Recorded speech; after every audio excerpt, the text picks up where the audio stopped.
David Szymanski, a very respected game developer. He has made a lot of games that people love. Dusk, Gloomwood, Squirrel Stapler, but most importantly for this video. But today, we're talking about, well, just one. And that is Chop Goblin. Why? Because you see, I want to make videos. So I just kind of picked one game from my Steam library that I liked a lot and made a video about it. So I hope you enjoy it. So let's get into you opening a box. So, the game starts with you opening a box like a dumbass and releasing a bunch of fucking goblins. So you cosplay the average British person until you get a trusty flintlock pistol. So after a lot of Second Amendment abuse, just like the Founding Fathers intended, we leave this place to get a breath of fresh air and see the goblins chop down a goddamn building. But then we find an automatic shotgun and start blasting everything away, like goblins, cards, boxes, your newborn. How cool. And we keep going until we live out the average college student's dream of getting hit by a car, or so I've been told.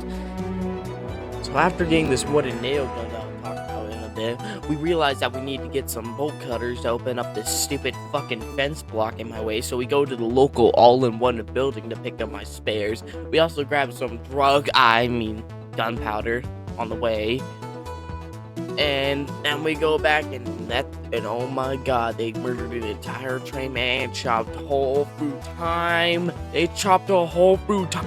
Okay, so after going through the portal, we get the wooden nail gun when we're supposed to, and it's an automatic. It's just an average automatic rifle, but instead of shooting lame ass bullets, it shoots wooden stakes. Oh yeah, we also meet the dog dude. Then we have to go find some masks. We shoot down some fucking brooms and light Dracula's bitch ass up.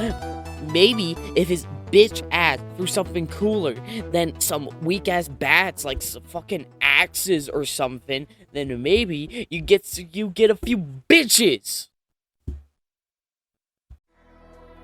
So anyways, we go to ancient Greece to meet up with some beefcakes.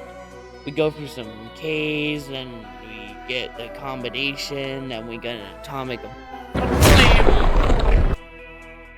Then our journey ends by going to the future. The goblins have destroyed Earth, and you know, it looks pretty beautiful. Maybe Earth is better off out here. But the goblins have fucking lightsabers now, so we have to kill them all. But I digress. We kill some goblins outside, then we go down the elevator and start killing a lot of goblins. A lot of mass genocide. We find a computer to turn off the electric barrier, and then we have a final showdown with and after a long-ass battle, we kill the cyborg goblin and go back to the museum, and the box is still fucking open. Fuck! But I'm not done. There are mixed versions of the levels, and to make them slightly more interesting, I'll also be turning on alternate weapons. Unlike the normal levels, we start in Greece, which is where we also get our first alternate weapon, the single-shot shotgun, which is basically the flintlock pistol, but better and a shotgun. And to be honest, I just like it more because...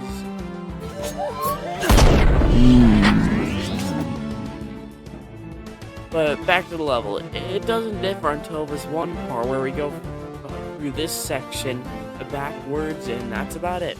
Oh, and at the end we fight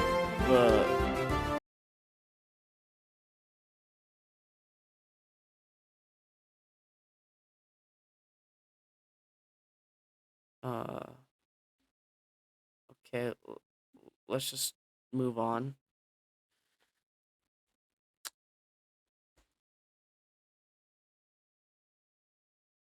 Okay, next level is the streets, and it's nighttime this time. Ooh, so pretty. Anyways, after failing to blow up some goblins, we go through a secret side tunnel again and find the 6-shooter, which fires 6 shots before having to reload. And to be honest, just like the old shotgun, I like it more, cause but why? But why do I think they're better? Well, I believe it's for two reasons. One, they're more satisfying, and two, they have a better symmetry. But what do I mean by more satisfying? Well, what I mean is the ability to feel the power of the gun through its recoil sound and its ability to turn anything into fine pace, which these guns do amazingly. With both guns, you can feel the kickback and the power. Both of them are single shot, and especially the shotgun just turns everything into pace. They're just really satisfying. They go pow, pow, pow. But also, what do I mean by better symmetry? I don't fucking know. What I actually mean is they just work better together. So let me explain that. Blech. But yeah, what do I mean by they work better together? Well, when you fire off the shotgun, you have to reload. So you can, but as reloading, you can just switch to your revolver, fire off a few shots, switch back to your shotgun, and by then it's already done reloading, so you can fire it, and then by then you can switch back to your revolver, which is also probably done reloading, if you're lucky. Then you can fire off a few shots, switch back to the shotgun, and you understand it's an infinite loop of death and destruction. So they just feel really good to use together. They feel like they're meant for each other. So, and that is why I think that they are better now. Thank fucking God I'm finally done for shit. Okay, but back to the lover. After leaving the pit, holy shit. So we get jumped by a giant car sooner, and later we encounter the beefcakes, but green. He's kind of just better. Also, look, more flying goblins, and also the bolt cutters are somewhere else instead. We get the key. I mentioned the key in the first part, right? Where are the bolt cutters, you may ask? I don't fucking know. I rage quit, I forgot I rage quitted, so to the future again. Wow! There's more flying things in the future.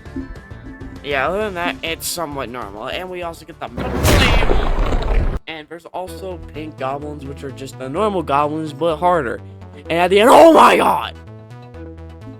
Like Dracula's bitch ass up.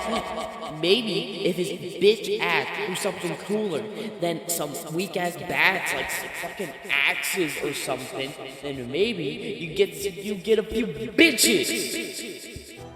Bro, I didn't mean it.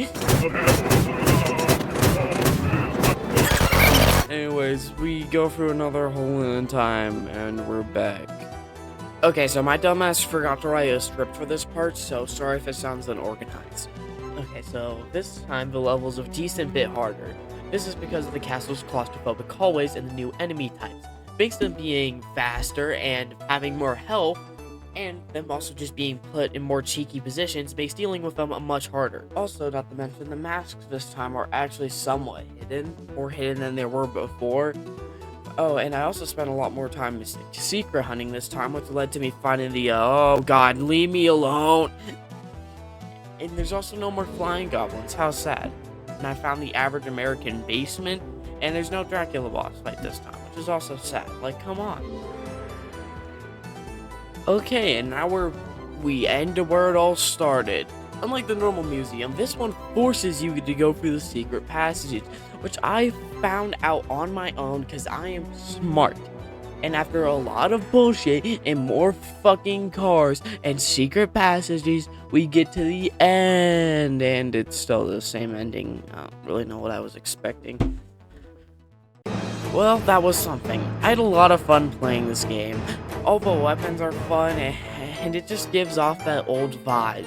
Especially with all the secrets and the lack of ability to jump. It's a nice little game, which is expected, coming from the same person who made Dusk, which I should really finish sometime. And that's all I have to say.